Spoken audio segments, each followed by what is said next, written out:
زندگی امام سجاد یکی از فصول درخشان در زندگی ائمه معصومین علیهم السلام.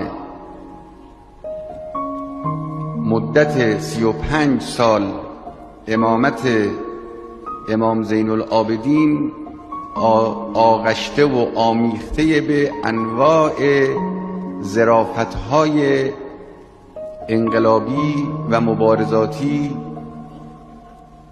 و عمل به وظیفه بزرگ امامت در دوران اختناق حکومت‌های اموی و عباسی است. دو نقش مشترک است بین امام سجاد و بقیه ائمه علیهم السلام.